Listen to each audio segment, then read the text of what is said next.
Yeah, Jobele TV official, check the mic, 1, 2. Sa digital landscape, ang boses nyo ang dala ko. Headphones on, mga matay nakatutok, puso'y handa na. Jobelito TV official, reactor ng kalingap. Tayo'y maghatid ng liwanag sa bawat sulok ng Pinas. Isang tinig para sa bayan, advokasy ang wagas. Jobelito TV official, reactor ng kalingap. Ang inyong reactor ng kalingap. Okay, mabilis ang reaction video lang mga kalingap at kabagis, no? So, unang-una sa lahat, mega love shoutout po kay Kuya Bal, kay Ate Edna at kay Kalingap Rab. At sa ating mga kalingap netizens, mega love shoutout din po sa inyong lahat.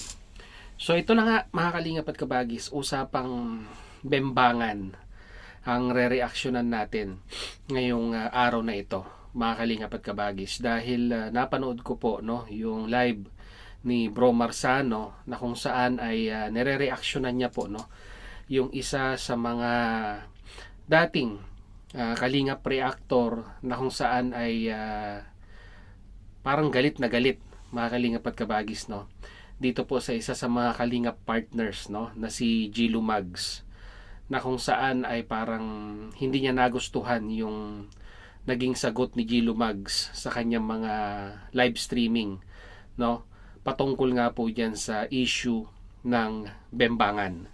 So, sino ba itong tinutukoy or sino ba itong individual na ito na sinasabi nating nai-issue ngayon sa bembangan, mga kalingap at kabagis, no? So, base dito sa napanood po natin ay di umano, no? Ito pong si Kalingap Edu, yan, ay nakapag-share po, no, ng mga istorya regarding sa kanyang buhay, no, sa isa sa mga sponsor niya po, no. Matagal niya na pong sponsor at pati mga sabihin na nating medyo pribadong usapan ay na-share ni Kalingap Edu dito po sa sponsor na ito, mga kalingap at kabagis.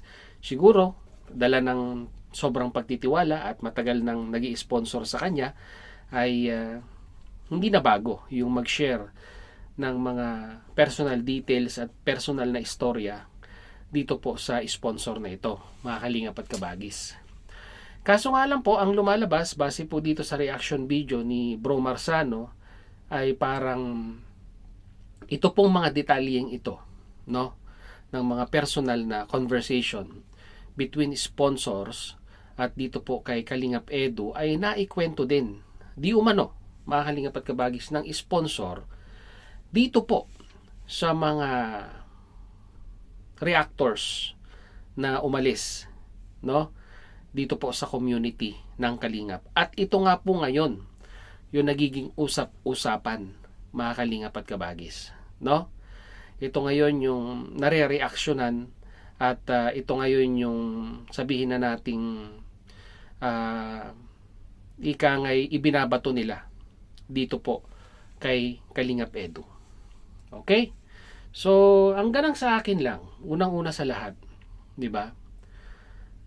Para sa akin po, yung usapang bembangan na yan, supposed to be, ay masyado na pong pribado para po i-share natin sa mga pinagkakatiwalaan natin. Kahit nga siguro sa best friend natin, mga kalingap at kabagis, ay medyo alangan pa tayo na i-share yung ganyang usapin. Pero hindi ko po maisip kung bakit na-i-share di umano ni Kalingap Edu itong usapin na ito doon po sa kanyang sponsor, na ngayon po, mga kalingap at kabagis, ay parang lumalabas na di umano ay na-i-share din dito po sa mga Kalingap reactors na umalis po sa Kalingap. Di po ba? Second, mga kalingap at kabagis, no, yung mga ganitong usapin, di ba, ay dapat hindi na inilalabas sa social media. Di ba? Hindi na pinag-uusapan. Unang-una sa lahat, pribado na yan eh. Di ba? Pribadong buhay na yan. Bakit pa natin panghihimasukan? Hindi naman kesyo public figure yung pong tao ay kahit yung pribadong buhay niya ay papasukin natin. 'Di ba? Masyado naman na po tayong garapal pag ganun po yung ginawa natin, mga kalingap at kabagis.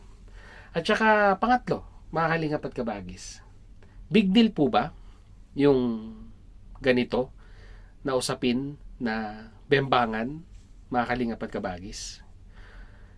As far as I know, kung ikaw ay malawak ang pag-unawa, malawak ang pag-iisip, yung mga ganitong usapin dapat hindi na pinapatulan.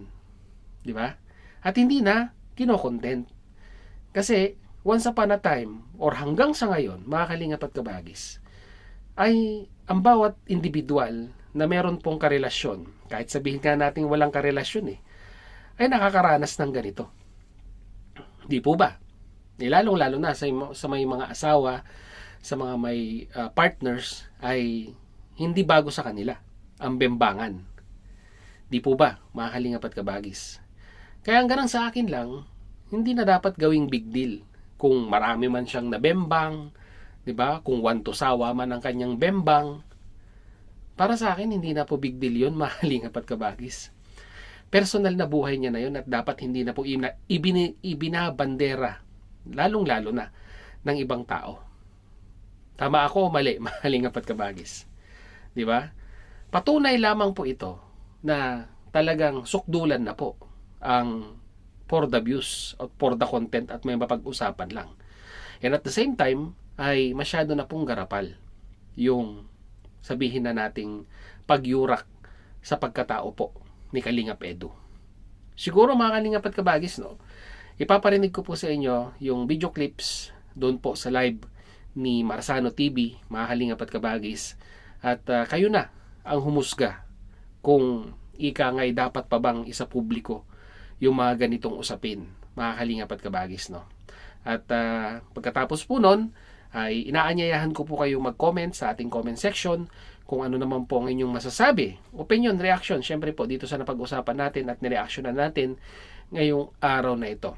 At pagkatapos po nun, mga kalingap at kabagis, syempre huwag nyo pong kalimutang i-like yung pong reaction video natin. At kung hindi ka pa nakasubscribe, ay isubscribe mo na po ang ating YouTube channel. Para naman maabot na natin yung 100K na matagal na po nating inaasam. So yun, ito na mga kalingap at kabagis, panoorin po natin.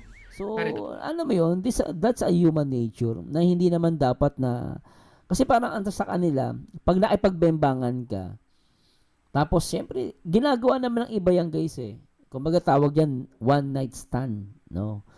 Na nangyayari yan, no?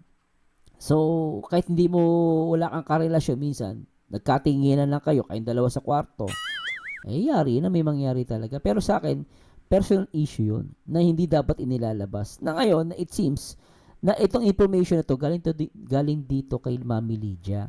So ako kasi parang sa akin unfair na kay kay Edu. Kumbaga pinagkatiwalaan ka nung vlogger tapos kinuwento sa inyo. Siguro may reason si Edu ba't niya kinuwento yun. Still guys nagbe-base lang ako sa sinasabi ni Hasa. No. Pero ito is nasa inyo kung maniniwalaan nyo. Ako, kung totoo man yun, ganun yung komento ko. So, nakakalungkot lang. Kaya, lesson learned to. Pero ako, mabait sana si Mami, pero nakita ko sa kanya medyo chismosa siya dun sa portion na yun. Kasi personal na yun. Pwede siyang balikan ni Edu. Kahit tinulungan niya si Edu, pwede niyang balikan yun. Kasi, masyadong personal. Okay sana, ilabas mo yung, kunwari, binigyan mo si Edu. Tapos parang hindi ka naman niya pinasalamatan talaga. Tapos siniraan ka ni Edu sa mga tao. Yun, pwede mo yung si Edu Pero yung ganun, bagay na to, pinagkatiwala niya yung sikreto niya sa'yo, tapos sinabi mo sa ibang tao. Ngayon, ginagamit mo panira kay Edu. Alam mo, lumalabas na masama si Mami Lydia. No? Mabait sana si Mami, pero, sa akin wala na yun. Mabait talaga siya guys, mabait, pero nakakatakot din pala siya. Kasi, alam mo yun, hindi siya mapagkakatiwala ng sikreto. Pag ang kaibigan mo, binigyan ka ng sikreto at sinabi mo, wala na yun. Hindi maganda yun. Huwag ganun. Mas lalong sumasama yung loob ni Tita Lydia sa inyo dyan. Ang daming bulong ni Tita Lydia, hindi niya, wala siyang pakialam doon. Galing sa bunganga ni Boy. Ang daming bulong. Kahit na wala kang pakialam doon, usapan nyo ni Mami Lydia ka ni Edu. Kung totoo man to sinasabi ninyo, usapan ni Edu tsaka kay Mami Lydia, bakit mo inilalabas? That's a personal yan, pwede kang kasuhan dyan, Hasa. Di mo ba alam pwede kang kasuhan dyan? Wala na siya sa issue. No, talagang ito ay malinaw na paninira kay Edu. No, ito ay pwede kang kasuhan hasa. Kasi wala ka naman pakialam dito, tutuusin eh. Ba't mo inilalabas sa social media? Masyadong private to, ba't mo inilalabas? Kasi gusto niyo siraan si Edu. O, di ba? Tsaka bakit sinasabi sa inyo ni Mami Lydia? Kung talaga mabait na tao siya, bakit niya inilalabas yun? Ako, naniniwala ako. Naging honest lang si Edu sa pagkasabi niya kung may binembang man siya. Eh kung may binembang man siya, di tulad ng iba binebembang may asawa na. 'Di ba? Wala may asawa, yung babae may asawa na, binembang mo. 'Yun ang mali. 'Yun ang punahin mo. Pero ito kung dalaga at binata sila, nagkabembangan. Pogi si girl, maganda si girl. Eh normal lang naman 'yan eh. 'Di ba? Nung kabataan mo ba, di mo ba naranasan 'yan? Na mabembang ka o kaya mabembang ka ng iba? Lalo kabataan, normal yan eh. No? Pero syempre hindi ko in-encourage sa mga kabataan na gawin yun. Pero nangyayari talaga yan guys. No? Sa buhay ng tao nangyayari yan. Natutukso ko eh. Oh. Ayaw niyang makialam at makisawsaw. Dahil Ayaw niya makialam makisawsaw. Pero kinukwento niya sa inyo yung mga kalokohan ni Edu na sa kanya lang naman sinabi. O ibig sabihin, nakikialam siya. O, di ba? Alam mo, yes, mabait si Mami Lydia, maraming tinulungan sa Kalingap. Sabi na natin, si Mami Lydia na ang nagbigay ng lahat ng tinulong. Abaga, siya talaga pinakamaraming tinulong sa Kalingap. Pero, do you think, susi ba yon? Ibig sabihin, may karapatan na ba siyang ilabas yung personal na bagay o sekreto ni Edu? Tapos, binanggit niya sa inyo? Yung ba ay susi? Porket marami kang tinulong, may karapatan ka lang ilabas? Wala. Dahil yan, pwede kayo mademanda. Mali yan. Masyado ng personal na hasa.